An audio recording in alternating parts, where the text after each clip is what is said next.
Hi, this is David with EV World, where we talk about electric vehicles, green energy, and the stock market. I've got Bill Moore, healthy as ever, back in the studio Well, with not us. quite that good, but thank you.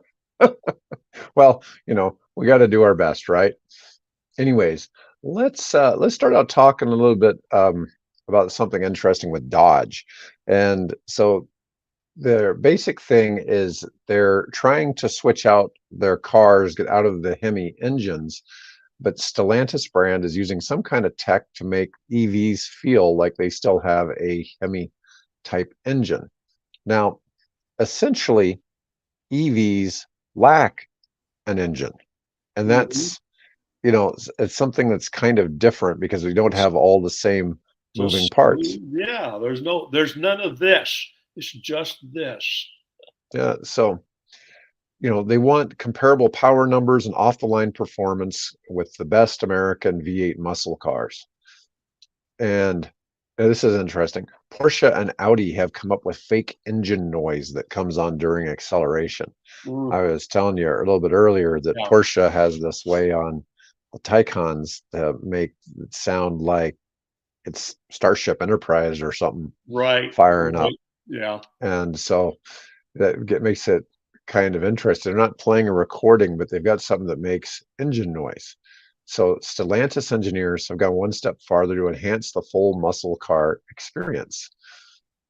Active sound enhancement and active vibration systems. I guess they're going to make the car vibrate as you put the Vibrating like power on. yeah. Yeah, yeah. That's one of the things that a lot of car purists they miss that noise and power, versus getting like a Tesla Model Plaid will outrun pretty much anything. And it's Which shows in our opening video scene. right, right. And it doesn't, make a whole lot of noise. And anyways, um, battery electric vehicles produce very low noise, but in systems where noises are produced, they do not produce an authentic engine sound, nor are they as loud as a high performance vehicle. Well, the thing is, you get 30 years from now, nobody's really going to realize that they're missing something, right? It's just like when you get on an airplane and if you sit near the wing or behind it, it's loud in the airplane. Or as you sit in front of the wing, it's not quite as noisy. Or if And you've had the opportunity, as I've had, to fly in both types. I grew up in the transition from propeller piston engines hanging yeah. out on the wing, Pratt and Whitneys and things, to turbine engines, right, sitting Hmm. out on the wings. I had the opportunity to grow up through that era, and the difference is night and day. In fact, that's what I like to tell people about. Look, the difference between an internal combustion engine and electric cars, like the difference between going from a piston airplane to a jet powered airplane. It's just night and day. Well, which is louder, Oh, the piston. really? Oh. Oh my God. And talk about vibration. You've got what, 18 or 28 or whatever it is cylinders, you know, four on four on the wing, two on each side of you that are out there whirling these giant propellers and spitting all kinds of smoke and gas and flames out the exhaust and the cowl flaps and things. Yeah, I it was noisy. It was better, of course, than what they had in the 30s. right. Uh, because I've actually flown in a Ford Model Trimotor. So that was the airliner of the 20s, and I've flown in DC-3s, the airliner of the 1940s. Then, of course, on my very first commercial flight as a kid was in a United Airlines DC-6, which is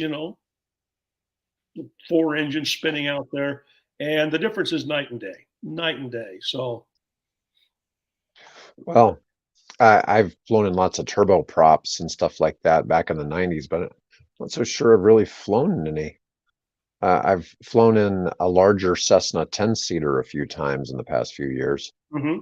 but it's A big engine hanging out the front of the nose. yeah, Probably a yeah, caravan, yeah. So it'd be piston. yeah. It was Unless one that there's some caravans, I think, and don't quote me on this because I'm really long out of speed up not up to speed on this stuff, but the Caravans, I think, also could have had a turboprop. So, Okay. Yeah. Well, these yeah, I think it was the Caravan. The 2 pilots, 10 passengers, mm-hmm. and great visibility everywhere in Oh yeah, the yeah, thing, because you could look out the front and the sides, big windows. yeah, It was pretty cool flying experience. I would fly out of I'd drive down to Kansas City and catch a flight from there. right. And so they used to have a commuter airline based out of the charter terminal, and uh, it was available. They went out of business eventually, and Yeah, that's it was heavily subsidized as it was. I think they said they made a profit if they had 1 passenger. yeah, because they had a lot of subsidization and mail contracts and things Yeah, like that. different things like that. They still had a hard time, you know. I briefly, when I worked in the airline business, my brother worked for an airline called Pioneer out of Denver, and Hmm. yeah, the only way they could survive was on government subsidies and mail contracts, and eventually those went away. So it's not an easy business to make it in. High capital and labor costs. Um, so you got to make very thin seats and pack lots of people between those seats. So Well, here's the Dodge Charger EV. It's nice looking. It's yeah, a little bit futuristic. I mean, obviously, when you're looking at this, you can see how it has the different front, because the EVs don't need the air flowing in. So it makes it look a little bit different in the front, has more of an EV look, but you know, well, it's kind of I nice think look. they're revealing that thing next month, I believe. Well, Officially, this picture taking was taken at CES, yeah, so that was last month. But yeah. that's, you know, pretty they look nice. It's tough to get those iconic noises out of the cars. All right, so let's talk about the quantum electrodynamics. Oh, okay. Well, while we're talking about things out of this world, Hmm. before I came down with this miserable croup, head cold, whatever I've had the last few days, I attended a STEM day with science, technology, education. What is it, math or medicine or whatever that M is. And while I was over there, I met a gentleman who's a retiree Air Force meteorologist who back, I guess he said 14 years ago, was trying to understand how, I don't know if you remember this case or not, but this is one of those Bermuda Triangle cases where a guy was flying his Bonanza from Andros Island. This is a trip he made regularly to Miami. And you Hmm. from that area, you'd know better. And it normally took him something like about an hour and a half or something like that to fly. It's 250 miles, so it's about an Hmm. hour and a half to fly. And he took off, and there was this storm gathering in his flight path, and I presume that he must have been instrument rated because VFR you couldn't fly into, but so he flew into it, and he had these really strange events that happened around it. And he started to get worried about this, these strange lights that were going on, and it was instruments were acting funny. And then, 20, 30 minutes later, whatever it was, he flew out of it. And again, it was sort of a bunch of strange events happened. And he was not sure where he was because his instruments had been malfunctioning. And so he called, fortunately, the radio was working. So he called control and said, could you guys find me? And, he says, I should be here, which given the time it normally takes to fly, he should only have been about halfway to Miami. And the guy says, no, I have you right over, you're just offshore. He says, that can't be. So anyway, he is, well, in fact, he lands, he checks his time. It took him, I think it normally would take an hour and a half. It only took him 47 minutes. He only burned half of the amount of fuel that he normally flies on the same flight. And he's, what in the heck did I run into? You know, Wow. that the gentleman here in Omaha, the retired Air Force meteorologist, said, I want to look into this. What's going on? So he spent the last 14 years, and he's apparently knows the pilot down in Florida, and he's flown with him on a number of occasions. And so he looked into this, and how it relates to the way thunderstorms were and the way there were sunspots at the time and a bunch of things. So he came up with the device, just two pieces of plastic, basically reinforced by aluminum frame, with some really odd laser cut metal on both sides of it. And and then there's electrical inputs that he can put in, apparently tune electrical frequencies. And then when he does that, those fractals, which is what they were, the specially cut fractals, those fractals generate some kind of a field in advance of the it looks like a V, a wedge, right? And it puts he thinks it's a bubble ahead of it, and it pulls towards, rather than all of our understanding Newtonian physics is you got to put stuff in, you got to, for every motion action, there's an equal and opposite reaction, right? You're going to push. So everything that we build is designed to be pushing, right? His is designed supposedly, and I haven't seen it operate. I was going to try to go over and see a test of it on Monday, and my health didn't allow me.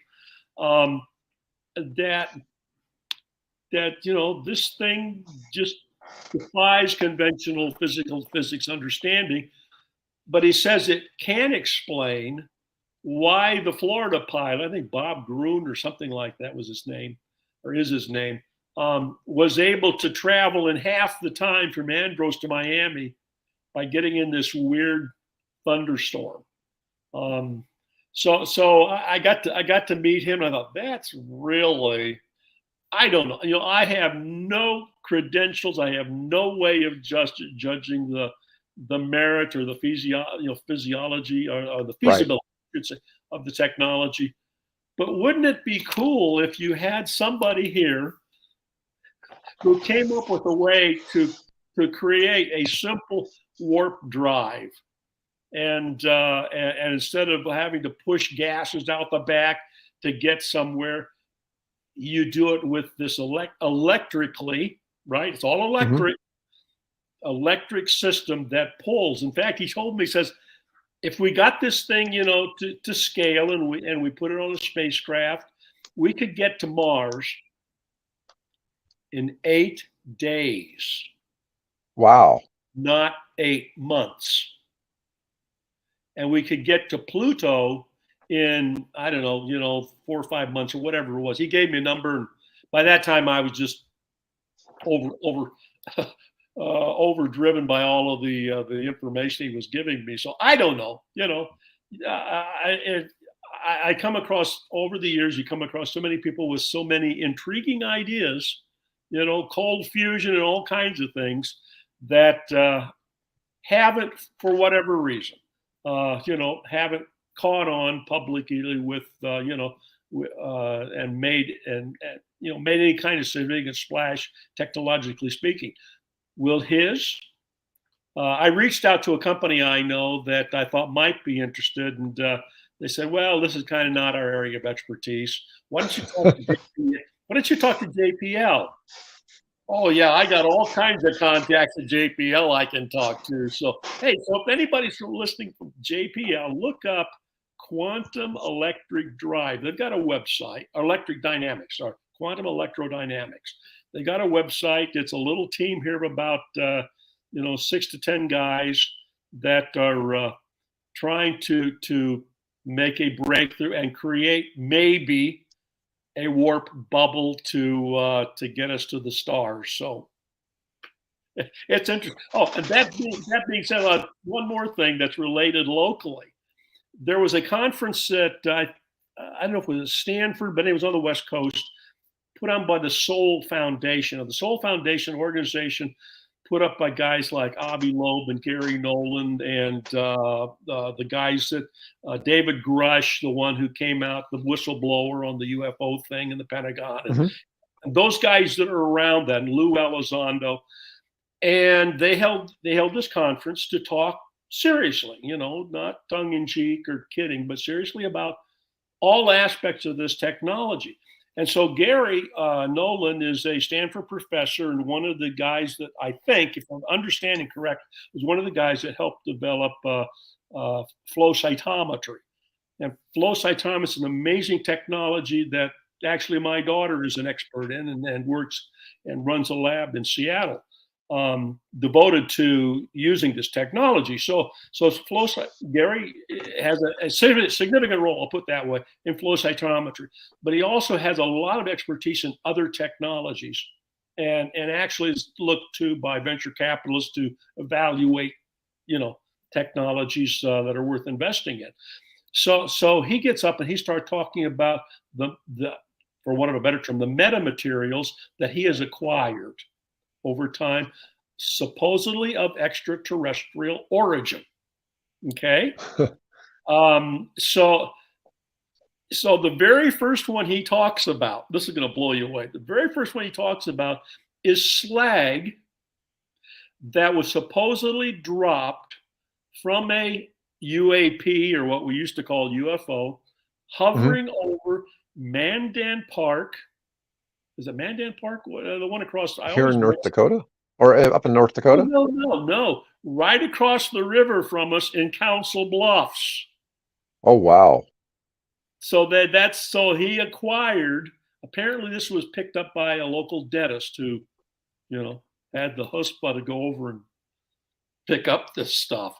And so they have taken and analyzed, what piece of slag that they were given to analyze, and it has properties that are not accountable using our current understanding of technology. I mean, it's just it's amazing. Of course, right over here, just over there. Yeah, in Council Bluffs. Yeah. Why would aliens want to go to Council Bluffs? Other than, I'll share with everybody. Here's my little Protensic drone that I'm learning to fly. So I'm hoping to get a little bit back into aviation, and this little baby's helping me do that. So nice. Does it take good pictures? Fabulous video. Oh, it's amazing the video it takes. Yeah. For that little I am so surprised at the quality of the video that they come out with now on these things. It's phenomenal. 4K. So yeah. Oh wow, that's great quality. It just has 2 props. Well, it's got here. I'll let me unfold it. Oh, okay. So it does have 4. Typical little quadcopter, And the battery's back here, which, by the way, I learned I need to watch my battery levels more, because yesterday it made an emergency landing on my roof. Yeah. Oh, that's not good. I had to climb on the roof to go get it. And believe me, I am not as limber as I once was. So I have a robot vacuum cleaner that very rarely makes it back to its dock. It just works too much, and it'll be at a random spot in the house where it says I'm gave dead. up or got trapped under a chair, where it kept bumping into the 4 legs of the chair. Wasn't smart enough to go back out the way it came. Going to give that thing Chat GPT and watch out. Oh yeah. Yeah, you never know. It'll be spitting They're facts. all starting to offer it in EVs now, in cars. Yeah, they're going to be putting. I forget who it was, but announced that their cars are going to be coming equipped with Chat GPT. That's kind of an interesting process. I mean, you look at a lot of your browsers like Bing and Google and all that, and when you do a search, they now give you a AI generated result as well as all the links. Yeah. And and that's kind of cool, because then you don't have to go looking at a web page to get that information. But then on the flip side, if you're the web page that information was taken from, you're Yeah. missing out on your traffic. Yeah. Exactly. Exactly. So I don't know how that bodes for all the websites with information like EV World, Yeah. Like you us. know. Yeah. Absolutely. Yeah. But Well, yeah, anyways, I so, mean, I monitor the traffic every day, and I have no way of knowing if that's a real person or if that's just a bot that came in and, collected. We did just FYI, we did 16,218 pages. Before that, the day before that, we did 28,000 pages. So, are those people or are those just bots? I suspect the latter. yeah, well, I suspect a lot of it has to do with the RSS feed too.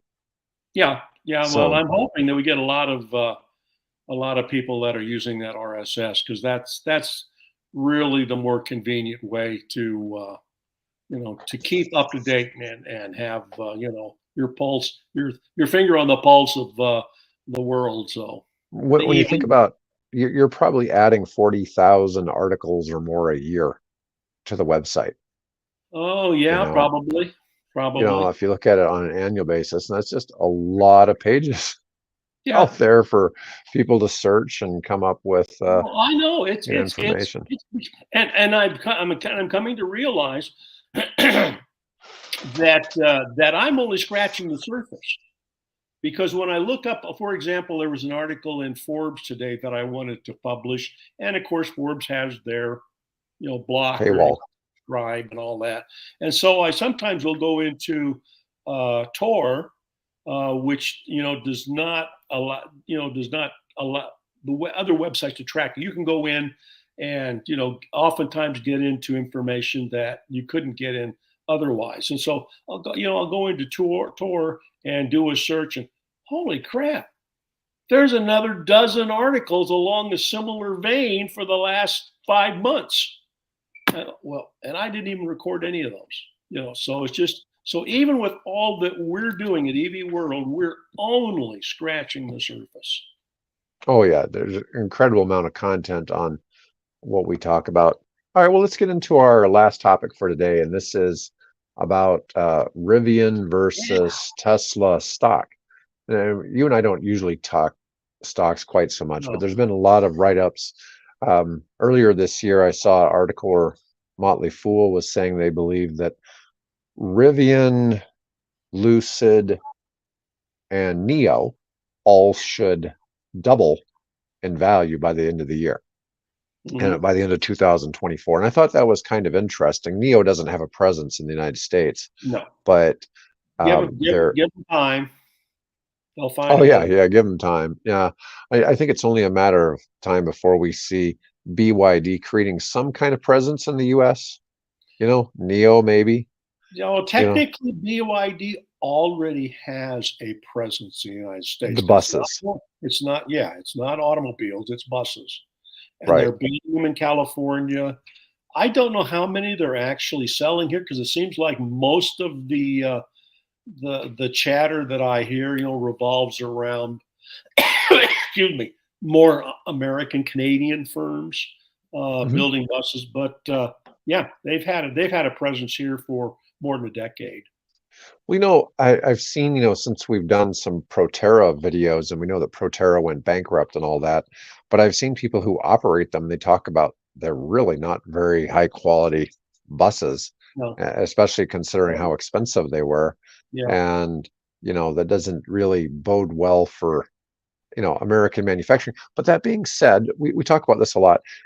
Getting into the car business in any form is really, kind of a crazy thing. I mean, you really have to be far out there because you look at how much everybody in the EV space struggles, and you look at it, what are the profitable car companies out there? In the US, so we talk about this all the time. Tesla and Ford are the only American car companies that have never filed bankruptcy. And, how do you compete with that? You're entering into a difficult space. But anyways, and this is so Tesla, or I'm sorry, not Tesla, but Rivian keeps going down, and they've been sitting somewhere between 15 and $16 lately. And the theory I saw from Motley Fool was they would grow to about 34 to 40 by the end of the year. And Okay. I don't know how much I agree with that, Which is although which is Adib still a that long come, way off from what they were. What they hit yeah, $120, something like that, at oh one God, I point. don't know.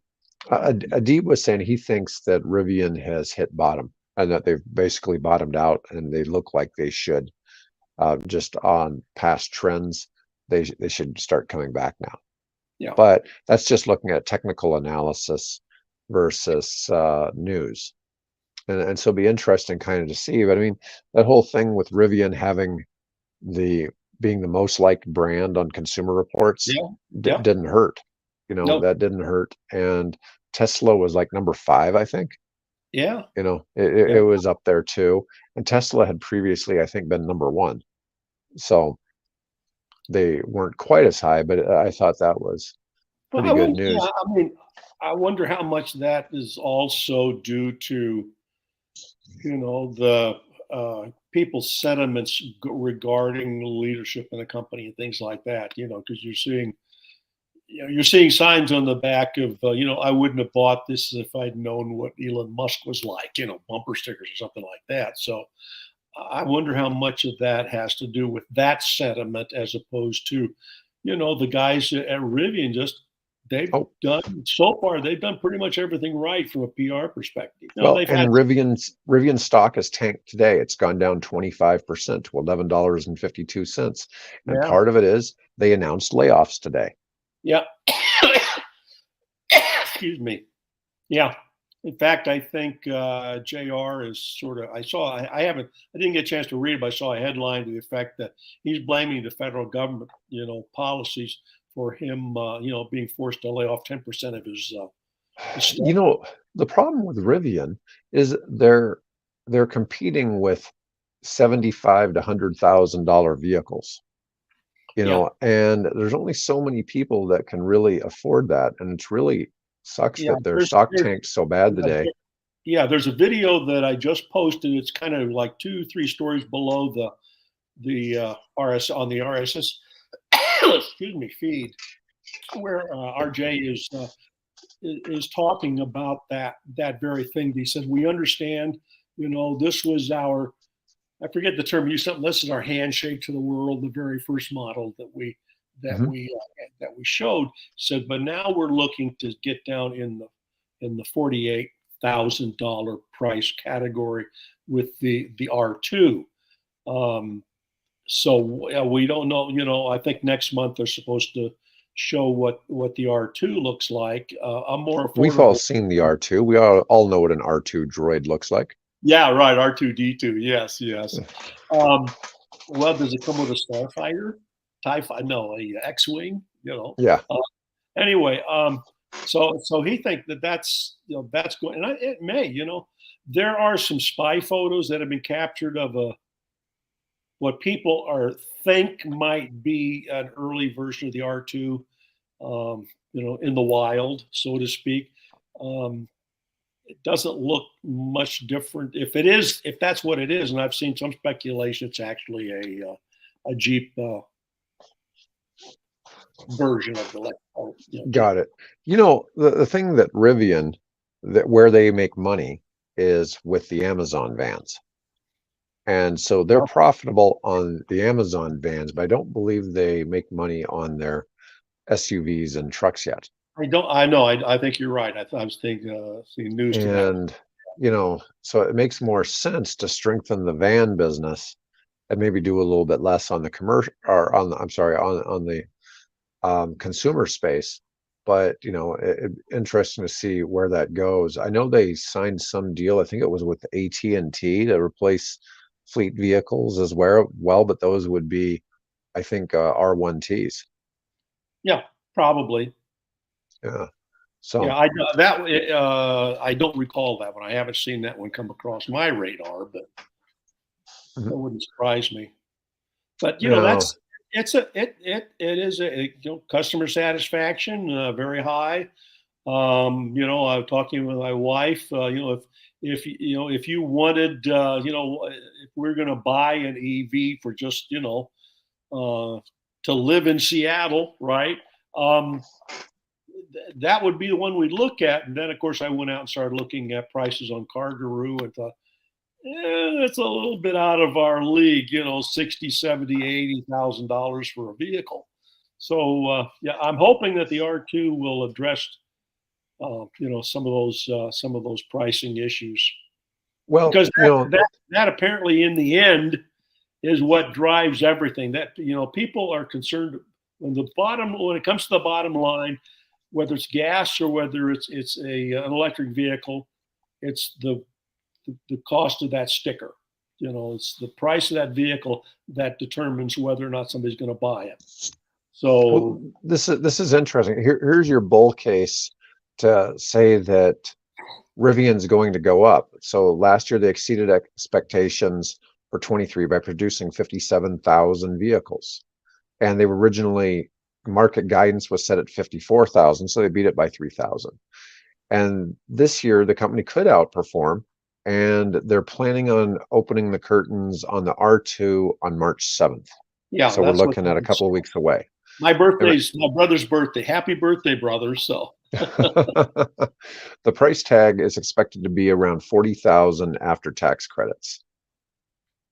that So sounds about right. Yeah. yeah, and it's interesting because this article I was looking at was written 6 days ago, and that was before they did the announcement of doing some layoffs. But they're saying their price target is $25, and this was from Investor Place. This wasn't Motley Fool, but it was just kind of interesting to see that. So bottom line, I have some money sitting doing nothing in a E-Trade account. It's just a few $100.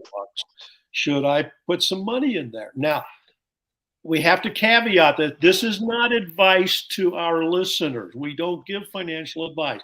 I'm just friend to friend, colleague to colleague, sort of asking, what would you do, Dave?